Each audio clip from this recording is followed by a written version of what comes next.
Queridos, nessa noite eu quero começar uma série, você não fica assustado, são 43 quartas-feiras. Uau, hein? Você sabe que um ano tem 52 finais de semana, né? Nós vamos falar de um assunto hoje por 43 quartas-feiras. E no ano que vem, lá para fevereiro, nós vamos também ter um estudo de domingo à noite que vai ter 40 encontros, que é Caminhando no Deserto. Então nós vamos estudar sobre muitos domingos à noite aí. Então um vai juntar com o outro. É um assunto de quarta e a partir do ano que vem. Então eu conto com a sua oração e quero dizer por que é que eu vou falar desse assunto por tanto tempo. Vou explicar. Olha só, vou dizer aqui alguns dos temas, tá bom? A primeira parte, que é dividido em 5 partes esse estudo que nós queremos passar para vocês. A primeira parte vai tratar sobre a Bíblia. A veracidade, a autoridade, por que existem os livros que estão na sua Bíblia, por que tem os livros apócrifos que não estão, se a Bíblia foi inspirada, se a Bíblia é verdade. Nós vamos passar algumas coisas muito importantes sobre a Bíblia. São 9 quartas-feiras falando sobre a Bíblia. A segunda parte é uma parte que vai falar sobre ciência e fé. Nós vamos falar do 10º ao 20º encontro aqui sobre alguns temas como, por exemplo, criação versus evolução, o afastamento de Deus. Vamos falar da origem do universo. Vamos dizer que o universo é um grande projeto de Deus e nós vamos provar isso. Nós vamos falar sobre evolução e criação, fósseis, seres humanos, as catástrofes naturais e Deus. Será que Deus é soberano? Porque quando Deus deixa acontecer uma catástrofe, vamos falar sobre isso. Vamos falar também sobre o dilúvio, que é uma catástrofe já acontecida.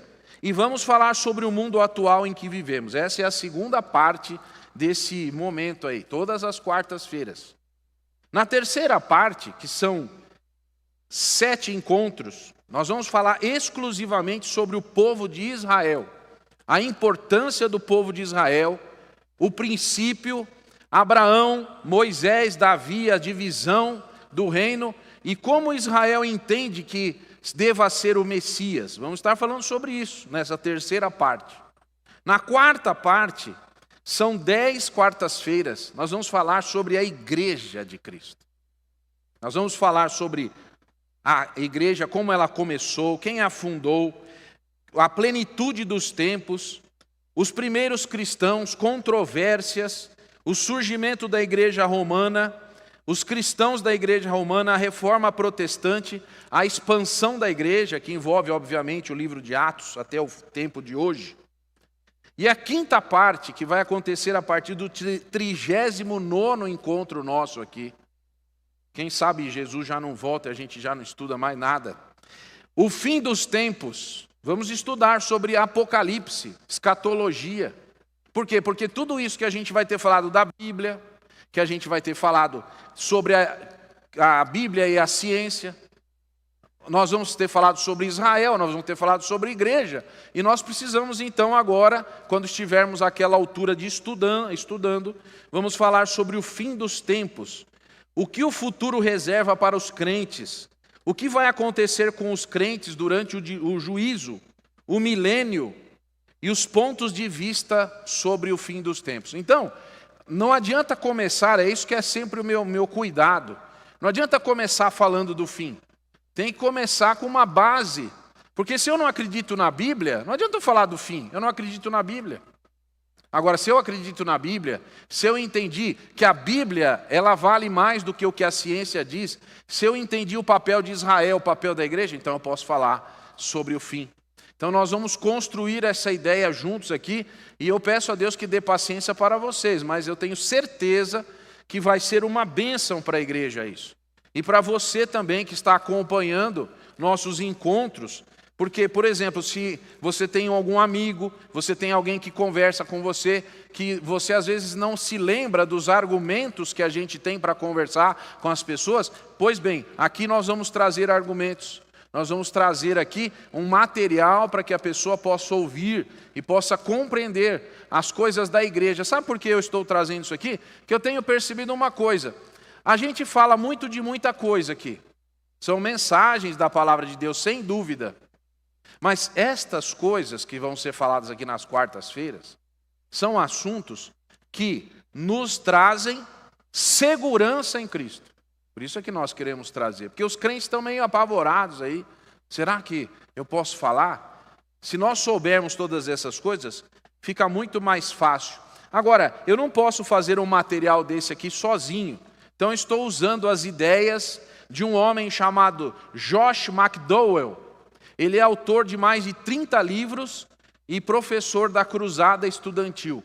Então eu empresto algumas das ideias e argumentos desse autor, porque eu não posso, assim, seria injusto não citar o material, a fonte aonde eu estou pegando esses estudos para repassar aos irmãos. É claro que não é uma cópia, mas é importante entender que nós estamos trazendo aqui alguma coisa trazida numa linguagem, e se acontecer alguma coisa enquanto estamos estudando aqui, alguma notícia, a gente inclui aqui no sentido de dizer, olha, isso aqui está acontecendo, essa informação aqui corrobora com esta aqui outra. Muito bem, para nós começarmos esse estudo, eu quero dizer que eu escolhi o Salmo já lido 57, esse Salmo que lemos no começo do nosso encontro hoje, é um salmo que diz sobre as pessoas que se sentem sozinhas. E nós, irmãos, crentes em Jesus, muitas vezes nos sentimos sozinhos. Nós nos sentimos contra o mundo se opondo a nós.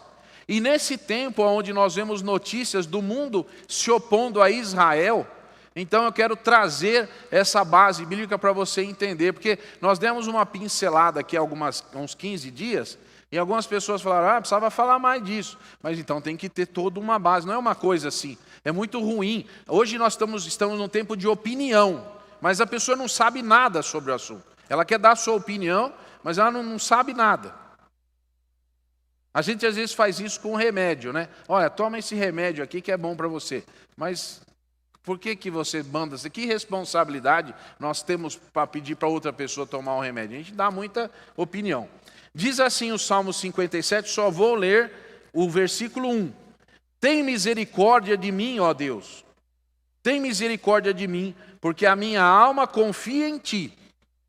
E à sombra das Tuas asas me abrigo, até que passem as calamidades. Amém.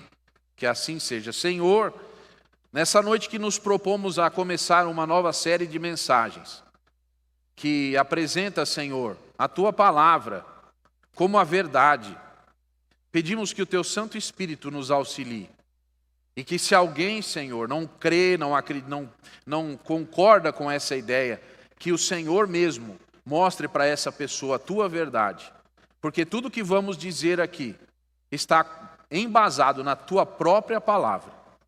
Nós já Te agradecemos, em nome de Jesus. Amém. Eu tenho muito cuidado, irmãos, porque nós temos que responder algumas perguntas, como por exemplo, quem nós somos? De onde nós viemos? Para onde nós vamos? As pessoas querem responder essas perguntas, e eu quero dizer que existe um livro que responde essas perguntas. Um livro escrito há muito tempo, a Palavra de Deus. Esse livro é um presente para nós, de Deus. Esse livro traz informações importantes para nós.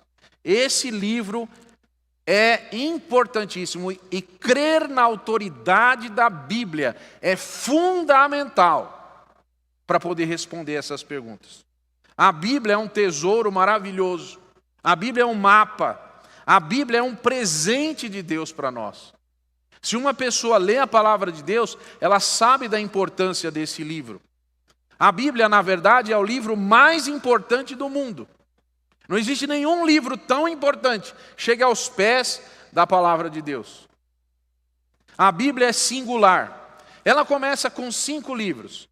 A gente chama de Pentateuco, ou a Lei, ou os livros de Moisés. Esses 5 livros, nós entendemos que essa narração, a compilação disso deve ter acontecido mais ou menos no ano 1445 a.C., quando esse livro chamado, essa porção da Bíblia chamada Pentateuco.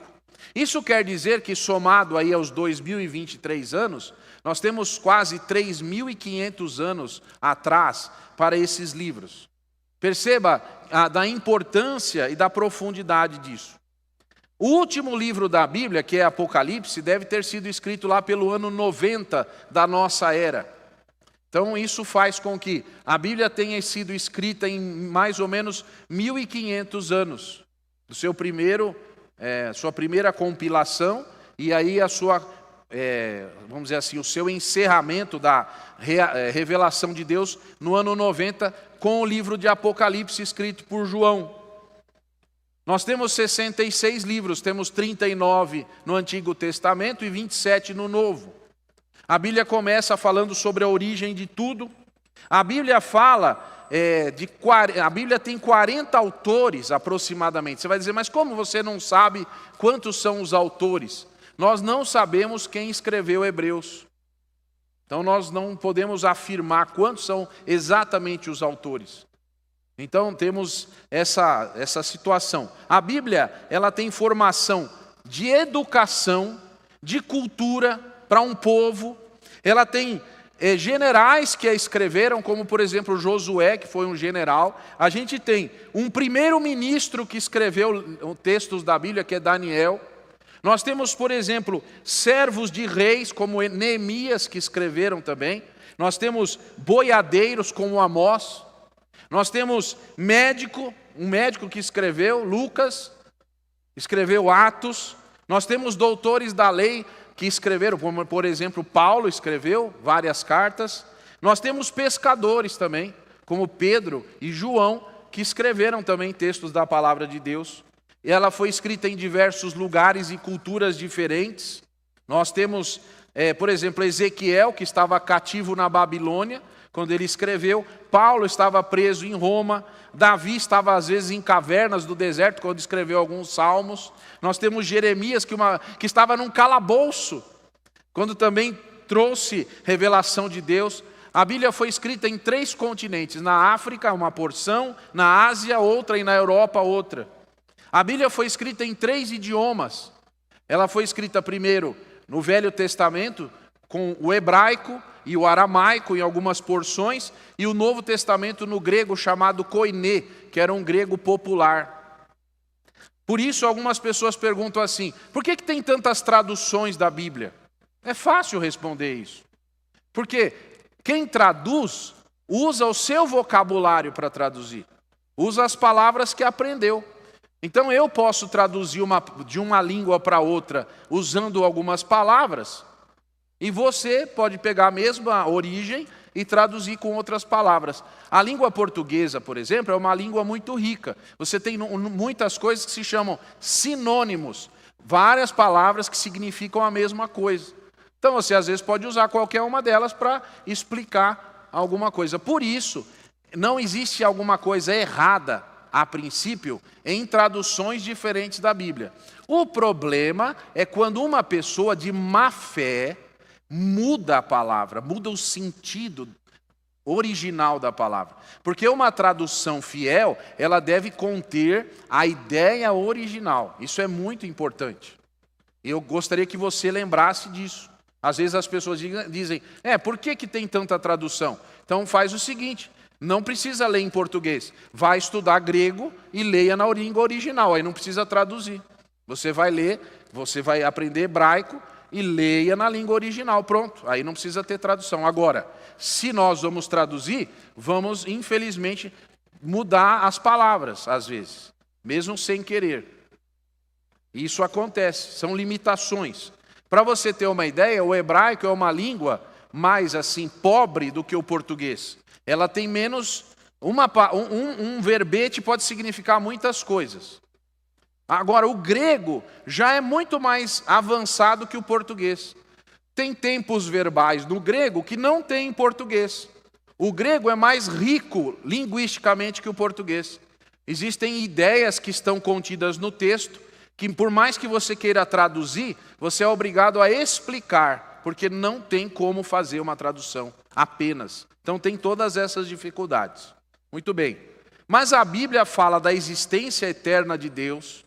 Uma pergunta que todo mundo faz: Deus, quem criou Deus? Quando Deus passou a existir? Da onde Deus nasceu?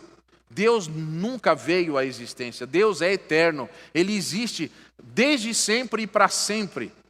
A Bíblia apresenta isso. Essa não foi a ideia inventada por alguém, é uma situação, uma informação que está contida na palavra de Deus.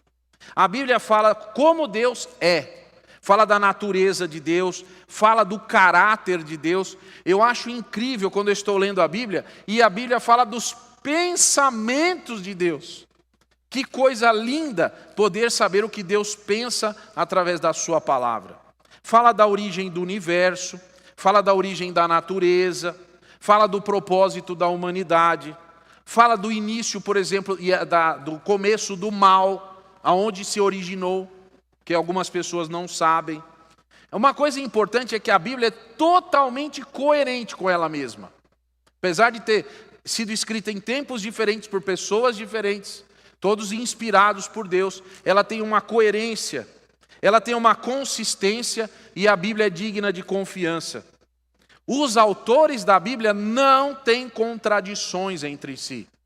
Por exemplo, algumas pessoas falam assim: não, mas eu vejo uma contradição aqui. E eu vou dizer o seguinte: estude mais. Uma aparente contradição é porque você não viu o suficiente.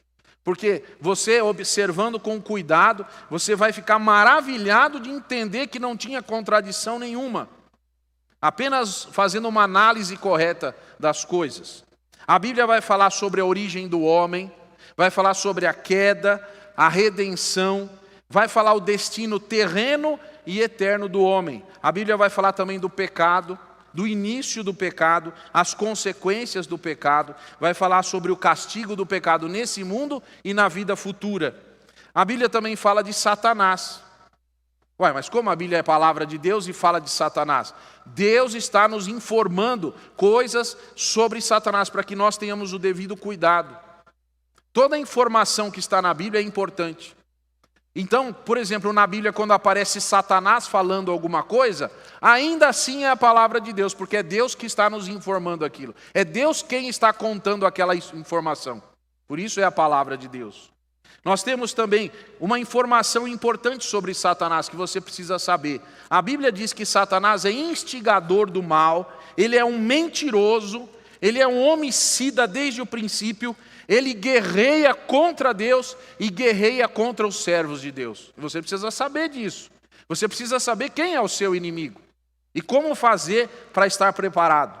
A Bíblia também vai falar, como eu já disse aqui, sobre Israel, o desenvolvimento social, político, vai falar também da idolatria de Israel, da preservação de Israel e do destino final de Israel. Vai falar também da igreja, a criação, a história e a glorificação da igreja. Também tem isso na Bíblia. A Bíblia vai falar sobre a salvação.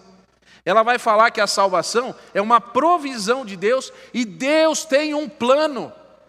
Nada escapa ao plano de Deus. Você precisa saber disso. Não está acontecendo, o aparente caos que você porventura acha que está acontecendo, ele está totalmente sob o controle do Senhor. Existe uma história de salvação. Essa história inclui arrependimento, fé, a vida do crente, a oração, o serviço do crente. A Bíblia fala também sobre Deus, como eu disse aqui, que Deus é sempre o mesmo. Todas as coisas vieram à existência e todas elas podem acabar. Deus continua sendo o mesmo para sempre. Ele é soberano, Ele é eterno, Ele é onipotente, Ele é onisciente e Ele é onipresente. E a Bíblia que nos informa isso. Mas Deus também é santo, Deus é justo e Deus é amoroso.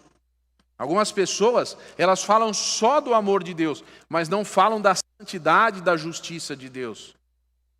Eu vou dizer uma coisa aqui que para algumas pessoas é incompreensível, mas eu quero deixar bem claro. Assim como Deus criou o céu, Deus também foi o criador do inferno. Algumas pessoas pensam que vão chegar lá no inferno e Satanás vai estar sentado num trono lá, mandando no inferno. E eu, para sua surpresa, vou te dizer que a Bíblia não diz nada disso. A Bíblia diz que o Senhor do inferno é Deus. Opa, como é isso? Vou explicar. O amor de Deus reina no céu e a justiça de Deus reina no inferno. Aqueles que recusaram o amor de Deus vão experimentar a justiça de Deus. Satanás no inferno vai estar preso, não vai estar fazendo nada. Vai estar sofrendo lá com os seus demônios e com os seres humanos que recusaram o amor de Deus. É difícil ouvir isso. Parece um contrassenso. Mas por mais que você não creia no que eu estou falando, a Bíblia diz isso, não sou eu que estou falando. O inferno, Deus está presente no inferno, reina no inferno e castiga as pessoas que o abandonaram. Sabe o que é isso? Justiça de Deus. Uau! Então Deus deve ser temido? Sim. A Bíblia diz que Deus deve ser temido. Nós muitas vezes brincamos com Deus. A Bíblia diz, não tome o nome de Deus em vão. Então a gente tem que tomar cuidado. Deus é um Deus de amor, mas Deus é um Deus que deve ser temido. A Bíblia diz que nós devemos estar diante dele com temor e tremor. A Bíblia diz assim, horrível coisa é cair nas mãos de um Deus vivo. Às vezes as pessoas não entendem. Por isso é que as pessoas riem de Deus. As pessoas riem da igreja, riem da Bíblia. Não sabem o que estão fazendo. Mas nós que somos de Deus, sabemos que o nosso Senhor é amoroso e é justo. É tão justo e tão amoroso que mandou seu filho morrer na cruz do Calvário. Por que ele mandaria Jesus morrer na cruz do Calvário? Para salvar a gente do quê? Se todo mundo vai para o céu. Mas não é assim. A Bíblia nos traz essas informações. E é isso que nós vamos aprender aqui, biblicamente. Também quero dizer para você que o tema central da palavra de Deus é uma pessoa. O nome da pessoa é Jesus Cristo. A Bíblia apresenta Jesus Cristo como Redentor, para nos salvar da ira do próprio Deus. Tem uma ideia, um desenho, que eu gosto muito, que é um livrinho, que chama As 4 Leis de Deus. Tem um banquinho, e a pessoa está sentada no banquinho lá.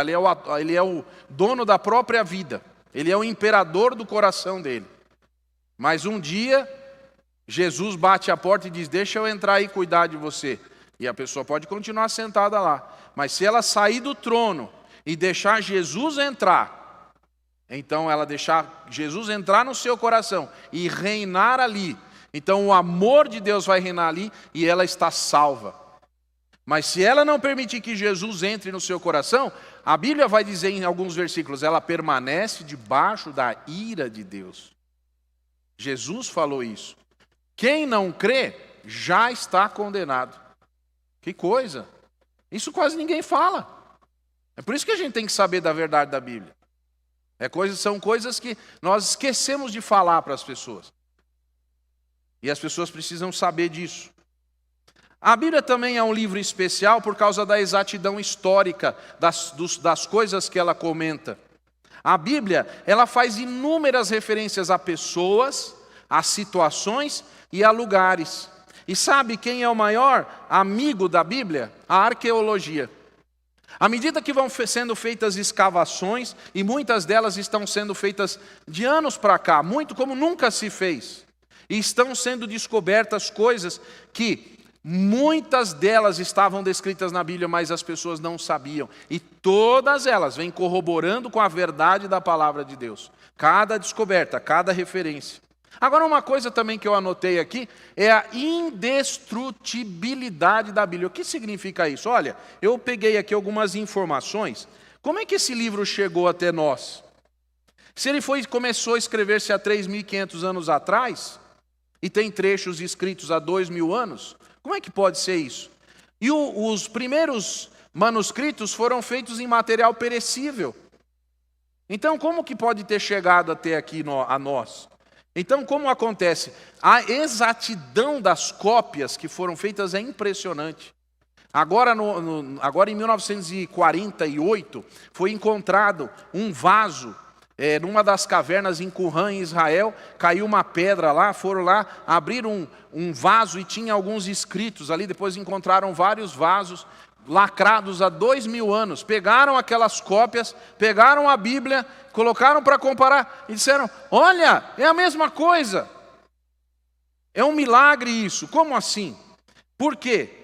Porque a Bíblia sobreviveu à perseguição dos adversários, foi o próprio Deus que fez isso. Só para você ter uma ideia, no ano de 303, o imperador romano Diocleciano assinou uma carta imperial ordenando a destruição de todas as igrejas e a queima de todas as Bíblias e o cancelamento de todos os direitos civis de todos os cristãos.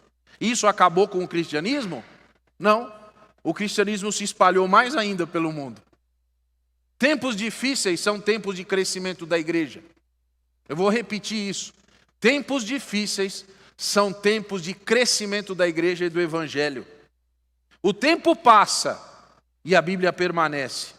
Governos vêm e vão e a Bíblia permanece. Os críticos vêm e vão, mas a Bíblia permanece, porque a Bíblia é o registro fiel da palavra de Deus. A Bíblia tem exatidão científica, a Bíblia ela não é um livro científico, mas quando ela fala de ciência, quando ela fala da natureza, quando ela fala de outras coisas, ela sempre é exata. Por exemplo, algumas pessoas criticam assim, falam assim, quando Josué orou, o sol parou. O sol não para. Agora eu pergunto para você uma coisa, quando nós vemos assim, não sei se você já viu, lá eu vou no jornal, eu vou na internet, está escrito assim, pôr do sol, 16 horas, 18 horas, não tem? Pôr do sol, 18h15. O sol se põe, por acaso? Ele apaga? Mas está escrito pôr do sol lá. É só, a Bíblia, quando fala assim, ela está falando de palavras compreensíveis para qualquer pessoa. Qualquer pessoa pode entender, quando fala que o sol parou, parou à vista daquela pessoa que estava olhando. Como isso aconteceu, já é outra história. Agora nós estamos com o céu escuro aqui, mas o sol continua vivo e brilhando lá, porque o planeta está girando. A Bíblia é verdadeira porque ela não esconde a verdade. Depois de uma linha histórica da criação do homem, a Bíblia vai dizer que ele pecou. Depois de uma história de dedicação de Noé, ele construiu a arca, a Bíblia vai dizer que ele ficou embriagado. A Bíblia fala de Davi, um guerreiro poderoso, um rei famoso, mas também diz que ele é um adúltero e um homicida. A Bíblia fala de Moisés, um grande líder, que foi um homicida. Olha que coisa, a Bíblia fala da verdade, fala de Paulo, por exemplo, um grande servo de Deus, mas era briguento. A Bíblia fala isso. A Bíblia também fala que Deus é santo e perfeito, mas os seus seguidores muitas vezes têm defeitos. A única pessoa que nunca pecou foi o nosso Senhor Jesus Cristo. E a Bíblia fala disso com propriedade, porque diz que ele nunca cometeu pecado. Todas as profecias descritas na Bíblia, com detalhes, que elas foram registradas, aconteceram. No Velho Testamento, no Novo Testamento, por exemplo, que Jesus nasceria em Belém, que ele seria rejeitado pelo povo, traído, abandonado, crucificado, traspassado, sepultado e ressuscitaria. Tudo isso com detalhes. É muito interessante, eu não vou ler aqui, eu fiz várias observações, mas se você na sua casa quiser, por exemplo, ler o Salmo 22, você vai ver os sofrimentos de Jesus na cruz. O Salmo 22 começa com Deus meu, por que me desamparaste? Palavras que Jesus disse na cruz. O Salmo 72 fala do Rei da Paz, o Salmo 110 do Senhor glorificado. O Novo Testamento também fala da vinda de Jesus, fala agora da segunda vinda. Nós vamos ver isso até o final do nosso estudo. Lá em Mateus 24 fala muito sobre isso. Uma coisa que eu quero explicar aqui muito rapidamente, uma frase. A Bíblia é cristocêntrica. Não esqueça nunca disso. Nunca disso. A Bíblia é cristocêntrica. O que significa isso? Que em todo lugar da Bíblia, ela aponta para Jesus. Você vai encontrar Jesus em todo lugar, no Velho e no Novo Testamento. Isso é muito especial. Algumas pessoas, se você lê alguma coisa e não viu Jesus lá, leia outra vez, ore, porque a interpretação correta do texto é enxergar Jesus nele. A Bíblia tem integridade intelectual e se ela tivesse alguma falha já teria sido desmascarada. Mas ninguém encontra falha na Bíblia. Uma coisa importante, a Bíblia, ela transforma vidas. A Bíblia transforma vidas, ela modifica, ela é a voz de Deus para a humanidade. Quem sinceramente vai até a Bíblia e busca verdades nesse livro, encontra. Eu quero terminar contando uma história que eu achei hoje à tarde e quero compartilhar com você. Há muitos anos atrás, num teatro em Moscou, Alexander Rostovtsev se converteu enquanto fazia o papel de Jesus em uma peça que na verdade zombava de Jesus. O ator estava vestido com um smoking. Ele deveria ler 2 versos do Sermão do Monte e gritar: "Me dê meu casaco e meu chapéu". Mas enquanto ele lia as palavras da Bíblia, bem-aventurados são os pobres de espírito, pois deles é o reino dos céus. Bem-aventurados os que choram, pois serão confortados. Ele começou a tremer. E em vez de seguir o roteiro, ele continuou lendo Mateus 5, ignorando os gritos dos seus colegas que o chutavam para que ele parasse de ler a Bíblia. Finalmente, ele lembrou de um versículo que aprendeu na infância: "Senhor, lembra-te de mim quando entrares no teu reino". E antes que as cortinas fossem baixadas às pressas, Rostovtsev havia aceitado a Jesus Cristo como seu salvador pessoal. A palavra de Deus havia entrado em seu coração, de uma vez por todas. Que a palavra de Deus possa entrar no nosso coração, possa transformar a nossa vida e possa nos trazer a esperança do porvir em Cristo Jesus. Que Deus abençoe a nossa caminhada nesse estudo, em nome de Jesus. Vou convidar de novo as queridas irmãs aqui, porque nós vamos cantar para terminar o nosso culto. Que alegria é crer em Cristo.